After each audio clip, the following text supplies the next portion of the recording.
बिस्मिल्लाहिर्रहमानिर्रहीम। सबसे पहले तो हम पाकिस्तान की तमाम सहाफ़ी बरदरी, electronic media, print media, social media या जो मीडिया के दीगर आउटलेट्स हैं, जो इंडिपेंडेंट जर्नलिस्ट हैं, हम सब के साथ इज़हार यकजहती करते हैं कि इस तरह का काला कानून वो मुल्क में जो है आज़ादी इज़हार राय, आज़ादी सहाफ़त और इंसानी हकूक़ की सरहद खिलाफ वर्जी है। बिलखुसूस आइन का आर्टिकल 19 और 19(1), 2 और इसके अलावा जो सोशल पॉलिटिकल राइट्स हैं, कॉन्स्टिट्यूशन का आर्टिकल 17, 70, जो UN के और भी चार्टर थे जो हुकूमत पाकिस्तान ने उन पर दस्तखत किए हैं।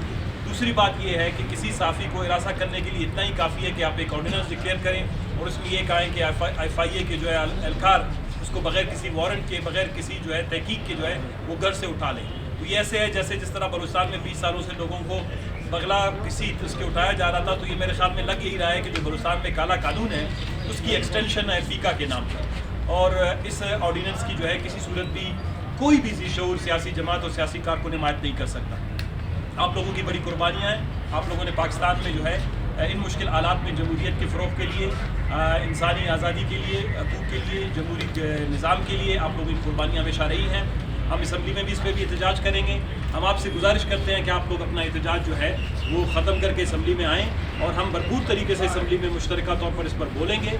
और ये जो आप लोगों के हवाले से ये करारदाद या ये ऑर्डिनेंस जो लाया गया है, इसको इंशाल्लाह हम बलूचिस्तान असम्बली से कोशिश करेंगे कि एक मुश्तरका करारदाद की सूरत में इसकी मुखालफत करेंगे और वफाकी हुकूमत को ये पैगाम देंगे कि ऐसे जो काले कवानीन हैं वो यहाँ के पाकिस्तान की सियासी जमहूरी तरक्की में जो है बहुत बड़ी रुकावट है। लिहाजा हुकूमत को इसको ये जो ऑर्डिनेंस है इसको फिर वापस ले जाना, उठाना चाहिए।